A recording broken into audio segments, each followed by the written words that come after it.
Hello friends, Namaskar. I am here with a new video. This video is about your queries, your questions, your doubts. First of all, मैं आपको बता देना चाहता हूँ कि जो RIE भुवनेश्वर के बारे में आपने क्वेश्चंस किए थे, तो उसका आज मेरे को सूत्र मिला है। आज मुझे कुछ जानकारी मिली है, वो मैं आपको बताता हूँ। तो वीडियो शुरू करने से पहले इतना कहना चाहूँगा कि अगर आप नए हैं तो चैनल को सब्सक्राइब कर लीजिए, और अगर आप RIE CE 2021 यानी अगले साल बैठना चाह रहे हैं, क्योंकि अभी 2-4 महीने ही बचे हैं, तो आप मेरे प्लेलिस्ट में जाके मेरे मोर देन 100 वीडियोज़ हैं, बायोलिंगुअल हैं, इंग्लिश में भी है, हिंदी में भी है, तो आप देख सकते हैं। रीजनिंग के वीडियो हैं, लैंग्वेज प्रोफिशिएंसी के 20 से अधिक वीडियो पढ़े हैं, more than 20, and teaching aptitude के वीडियो पढ़े हैं, इंग्लिश एंड हिंदी में, इंग्लिश एंड हिंदी और इंग्लिश में भी है, दोनों मिलीजुली भाषा में भी है, तो आप देख सकते हैं और वीडियो को अंत तक देखिएगा। तो जो RIE भुवनेश्वर से जो सूचना आ रही है वो ये है कि परेश जी हैं, परेश जी, उन्होंने मेरे को सूचना दी है कि परसों रिजल्ट आ रहा है, परसों। तो थैंक यू परेश जी, आपने मेरे सब्सक्राइबर्स को सूचना दी, और क्योंकि मैं संपर्क मेरा हो नहीं पा रहा था भुवनेश्वर से, तो आपने ये सूचना दी परसों यानी सोमवार को, मंडे को आपका रिजल्ट डिक्लेयर होने की पूरी संभावना है, ठीक है। और अगली जो जानकारी मैं दूँ आपको RIE मैसूर से, मैंने आज सुबह की वीडियो में दे दी थी, तो मैं आपको कहना चाहूँगा कि अगर आपने अपने मार्क्स अपडेट नहीं किए हैं 2 ईयर BEd और MAd के लिए, तो अपने मार्क्स अपडेट कर दीजिए, क्योंकि अब कुछ ही समय बाकी रह गया, 3-4 घंटे बाकी हैं। तो आप प्लीज़ अपडेट योर मार्क्स, फिर बाद में आपके कोई मार्क्स रैंक जनरेशन के लिए कंसिडर नहीं किए जाएंगे। फिर आप कहोगे सर मुझसे ये गलती हो गई, वो गलती हो गई, कुछ भी मान्य नहीं होगा। और NERI शिलोंग के लिए भी 10 वो डेट है, वो 10th ऑफ दिसंबर है, तो 10 दिसंबर से पहले आप ये मार्क्स अपलोड कर लीजिए। और अजमेर के अभी कोई मार्क्स अभी वो डेट आई नहीं है। अभी मेरे से कई क्वेश्चन किए गए, तो आप देखो, मैं बता देता हूँ आपको, वीडियो तो मैं बना ही देता हूँ, लेकिन आप इनमें जाना चाहें, देखना चाहें, तो अगले साल आप एग्जाम देना चाहते हैं, नेक्स्ट ईयर एग्जाम देना चाह रहे हैं, तो आप ही देखिए, यहाँ कोर्सेज एंड सीट मैट्रिक्स यहाँ देख सकते हैं। कोर्स कौन से कोर्स कराए जाते हैं इधर मिलेगा, सीट मैट्रिक्स क्या है, कौन सी स्टेट के लिए कितनी सीटें यहाँ मिलेगा, इन्फॉर्मेशन ब्रोशर है वो आपको यहाँ मिलेगा कि BEd के लिए MAd के लिए अलग अलग आप निकाल सकते हैं। और सिलेक्शन एंड एलिजिबिलिटी क्राइटेरिया आपको यहाँ मिलेगा, एलिजिबिलिटी क्या चाहिए आज मैं बताऊंगा भी, क्योंकि मेरे 2-3 सब्सक्राइबर ने मेरे को बार पूछ रखा है कि वो जेनिफर ने तमिलनाडु से पूछा है, तो उनको भी बताऊंगा मैं।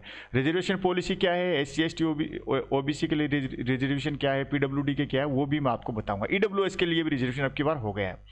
एग्जाम सेंटर डिटेल कहाँ है, डोमिसाइल एंड RIs क्या है। हालांकि मैंने वीडियो कुछ बना रखे हैं, और प्रारंभ के बारे में मैंने अब की बार खूब वीडियो बनाए। प्रारंभ के पूरे देश में कोई वीडियो बनाता ही नहीं था, मैंने ही अब की बार शुरू की है।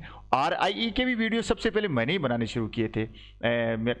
तो मेरा एक स्टूडेंट था, उसने एग्ज़ाम दी थी, तो फिर उसका पेपर डाल के मैंने शुरू किया था, तो पुराने पेपर मैंने डाल रखे हैं। यह एग्जाम सेंटर की लिस्ट है। तो चलिए मैं आपको सबसे पहले ये बताता हूँ कि आपका इसका क्राइटेरिया क्या है। उसके बाद में जो मेरे चैनल देखिए, यहाँ मैं क्राइटेरिया बताऊँगा, और यहाँ BA BEd के लिए क्या चाहिए, BSc BEd के लिए क्या चाहिए, और यहाँ भी मैं क्राइटेरिया बताऊंगा। और यहाँ जो चैनल के ऊपर आपने जो कमेंट किए हैं उनके आंसर मैं यहाँ पे दूंगा, ठीक है। तो चलिए पहले देखते हैं कि RIE में आपके जो एडमिशन के लिए क्राइटेरिया क्या है। तो बैचलर ऑफ एजुकेशन BEd के लिए क्या चाहिए, BEd के लिए फ्रेंड्स आपको चाहिए 2 ईयर BEd के लिए आपको डिग्री चाहिए। ये देखिए BA BEd कोर्स इसके लिए, और BSc BEd इसके लिए, MAd इसके लिए, और BEd के लिए। तो BEd के लिए आपको 3 ईयर, आपको 3 ईयर डिग्री चाहिए, इसकी स्नातक की डिग्री यानी ग्रेजुएशन की डिग्री चाहिए BEd के लिए, 2 ईयर BEd के लिए। तो मैंने ये तो खोल दिया है। और ये BA BEd के लिए क्या चाहिए आपको, candidates must have passed +2 higher secondary ये इसका एग्जाम आपने दिया है BA BEd के लिए, तो 4 ईयर BA BEd की डिग्री आप कर सकते हैं। यानी आपने कॉमर्स से किया हो, चाहे साइंस से, चाहे आर्ट्स से, आपने सीनियर सेकेंडरी यानी 12वीं पास कर ली है, और आपके 50% मार्क्स हैं, तो आप एग्जाम दे सकते हैं। और SC ST PWD कैंडिडेट हैं, आप दिव्यांग हैं, SC ST से बिलोंग करते हैं, तो आप 45% मार्क्स हैं तो भी आप इस एग्जाम में अपीयर हो सकते हैं। शर्त क्या है कि ये एग्जाम आपने 2019, 2020 या 2021 में दिया हो। अगले साल का ये बता रहा हूँ, इस साल का ये 2018 दे रखा है, ये इस साल का दे रखा है, तो ये साल तो ये सेशन तो गया, तो इसलिए ये तो कट कर दो। यहाँ 2019, 2020 और 2021 ये यहाँ मान्य होगा। अब ये देख लीजिए BSc BEd के लिए क्या है। BSc BEd के लिए जो क्राइटेरिया है वो मैं आपको बता देता हूँ। बस यही 12वीं पास करनी है आपको। 12th है आपको PCM या PCB, इनसे आपको 12th करनी है। PCM का मतलब क्या है, फिजिक्स केमिस्ट्री मैथ, और M का मतलब स्टैटिक्स भी है, यानी फिजिक्स केमिस्ट्री मैथ हो या फिजिक्स केमिस्ट्री स्टैटिक्स हो, तो और 50% मार्क्स हो। SC ST है तो आपको SC ST PWD है तो आपको 5% मार्क्स की छूट है, यानी 45 मार्क्स भी आपके हो सकते हैं। फिर आप अगर PCB यानी फिजिक्स केमिस्ट्री बायोलॉजी आपने लिए है तो CBZ ग्रुप में आप एडमिशन ले सकते हैं। आपने 12वीं तक ये पास की है तो वही शर्त वही है, 50% मार्क्स होने चाहिए। SC ST PWD को 5% छूट है। ठीक है, अब शर्त ये है कि आपने ये एग्जाम 2019 में पास किया हो, 2020 में पास किया हो और 2021 में आप एग्जाम में बैठे हो। अगले साल के लिए, नेक्स्ट ईयर के लिए बता रहा हूँ। 2018 तो चला गया है, ये तो सेशन अभी आप फॉर्म भर ही नहीं सकते। तो ये हो गई आपकी इसकी। MEd के लिए क्या है, MEd के लिए बता देता हूँ। MEd के लिए आपको, वैसे MEd के लिए मैंने अलग से वीडियो डाल रखा था, लेकिन फिर भी मैं अलग से बता देता हूँ। MEd के लिए क्वालिफिकेशन बता देता हूँ। MEd candidate seeking admission to the MEd programme should have obtained at least 50% marks और इक्विवेलेंट ग्रेड। वो रिलैक्सेशन है, SC ST PWD को 5% रिलैक्सेशन है।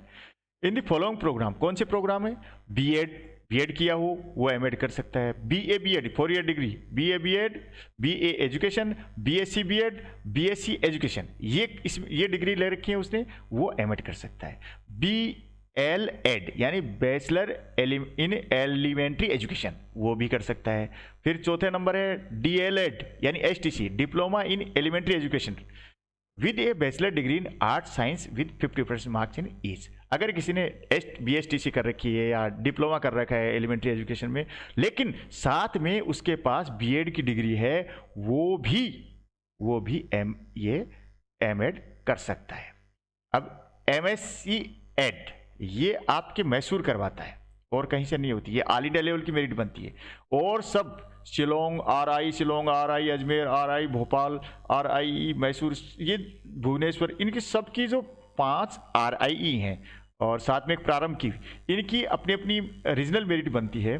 लेकिन एक मैसूर में MSc एजुकेशन की मेरिट ऐसी बनती है, फिजिक्स केमिस्ट्री मैथ में होती है, वो सिर्फ इंडिया लेवल पे बनती है और मैसूर में ही होती है। अब MSc एजुकेशन के देख लीजिए, candidate seeking admission to MSc ED physics chemistry mathematics, यहाँ भी M का मतलब मैथमेटिक्स भी है और स्टैटिक्स भी है। ठीक है, M स्टैंड्स फॉर मैथमेटिक्स और स्टैटिक्स, आप पढ़ सकते हैं। तो यहाँ भी उसके 50% मार्क्स होने चाहिए 10+2 में, और 5% छूट है SC ST PWD को।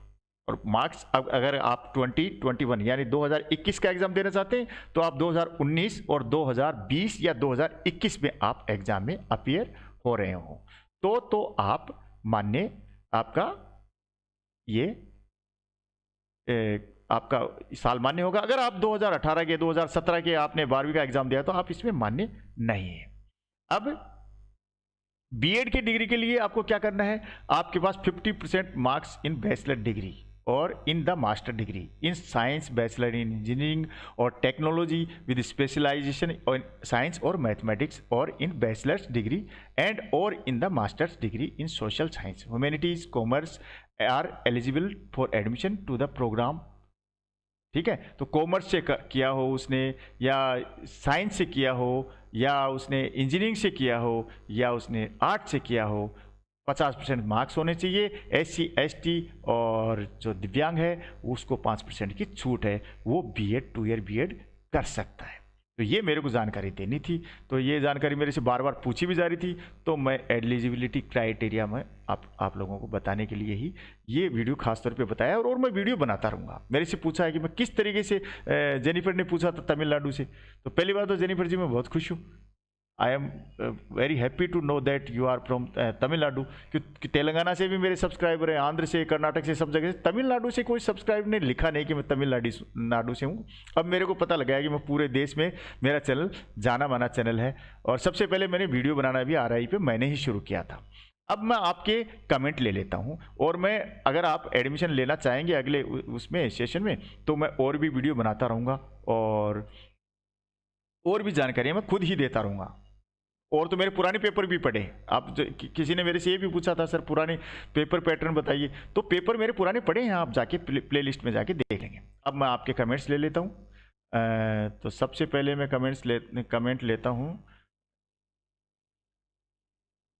सुबह ही मैंने एक वीडियो बनाया था, thank you for your reply on my request query sir. Purendra Prasad Pradhan लिखते हैं, प्रधान जी बहुत बहुत धन्यवाद, या आपने वीडियो देखा, और ये तो मेरा खुश नसीबी है कि मैं टीचर होकर भी आपकी कोई मदद कर सकता हूँ। ट्विंकल कुमारी लिखते हैं, please sir please tell about cut off BBSR Bhubaneswari cut off. तो ट्विंकल कुमारी जी 1-2 दिन में आ ही जाएगी, आप चिंता मत करो, सब कुछ अच्छा होगा, तो परसों आपको पता लग जाएगा। ओम लवर लिखते हैं, सर मेरा 2017 की शेड्यूल कास्ट सर्टिफिकेट है, एडमिशन होगा क्या? तो पहले तो ओम जी मैं समझा ही नहीं था आपकी बात, कि मैंने सोच रहा था सीनियर सेकेंडरी का सर्टिफिकेट है, लेकिन अब मैं समझ गया आपकी बात कि आपके SC का सर्टिफिकेट 2017 का, तो उसमें मेरे विचार से कोई प्रॉब्लम नहीं होने से आपका एडमिशन हो जाना चाहिए। देवाशीष प्रधान लिखते हैं कि सर मेरे ग्रेजुएशन में 83% मार्क हैं, और मैं OBC नॉन क्रीमी लेयर से हूँ, ठीक है, बिलोंग करता हूँ, बट मेरा फॉर्म OBC क्रीमी है, अब मैं क्या करूं? कुछ भी मत करो, अब जब फॉर्म भर ही दिया तो भर दिया, थोड़े दिन बाद भुवनेश्वर रिजल्ट निकालेगा, प्लीज़ रिप्लाई से। कोई बात नहीं देवाशीष जी, मुझे लगता है आपका वैसे जनरल में ही हो जाएगा, आपको कोई ज़्यादा सोचने की जरूरत नहीं। लेकिन अब आज तो शनिवार है, कल संडे है, परसों मेरे विचार से रिजल्ट आना चाहिए, ज़्यादा सोचने की जरूरत नहीं, फिर भी आपकी परसेंटेज काफ़ी अच्छी है।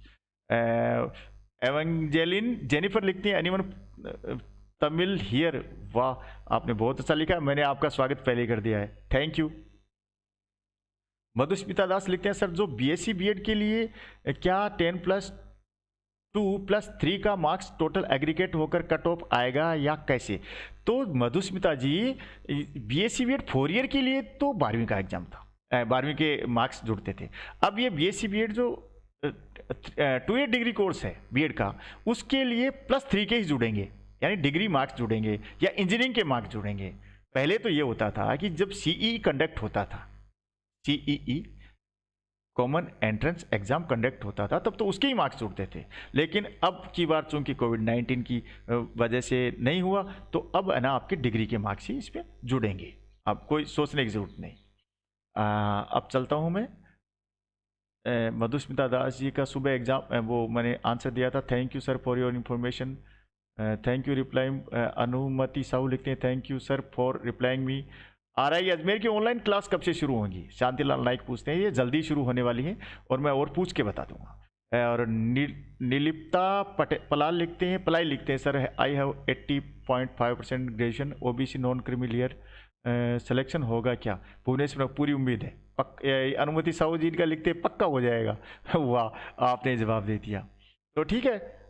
सर मेरे 10th में 78% और 12वीं में 63.80 है, क्या मैं फॉर्म, ये मेरे समझ में नहीं आया। ओम प्रकाश जी डांगी लिखते हैं, मेरे कुछ समझ नहीं पाया, आपका क्वेश्चन अधूरा है।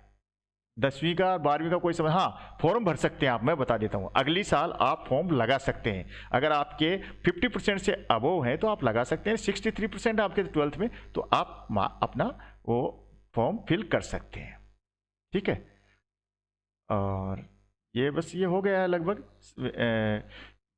ये जीवन साधु रीना लिखते हैं, when RI 2021 admission from come out BA B.Ed। तो जीवन साधु जी, रीना जी, ये तो बस अप्रैल में आ जाएंगे, अप्रैल में शुरू होगा, है ना। और जेनिफर फिर लिखते हैं, what is the procedure to join BSc B.Ed 2021 in RI Mysore? मैंने बता दिया है, आप 12वीं पास कर लीजिए, अभी आप 12th में हैं, 12th के बाद 10+2 हायर सेकेंडरी एग्ज़ाम आप पास कर लेंगी तो आप मेरी वीडियो देखते रहिए, नोटिफिकेशन आएगा तो ही मैं आपको बता दूंगा, मैं ये वीडियो बना दूंगा, आप चिंता नहीं कीजिए। अगले वीडियो में फिर मिलता हूँ। जो ऐसे ही जानकारी आपको चाहिए तो आप मेरे चैनल को सब्सक्राइब कर लीजिए। आइंदा भी मैं आपको नए नए वीडियो बनाकर देता रहूँगा। थैंक यू, नमस्कार। हाँ, नमस्कार से पहले एक बार, sir I want to join in the RI, what is the question pattern, please explain sir, now I am studying 12th। तो मैंने क्वेश्चन पैटर्न बता दिया था आपको पहले कि मेरे चैनल में पढ़े, मैं अब इसका आंसर सुबह दे चुका हूँ। ठीक है फ्रेंड्स, मैं चलता हूँ, अगले वीडियो में आपसे फिर मिलता हूँ। तब तक के लिए नमस्कार, जय हिंद।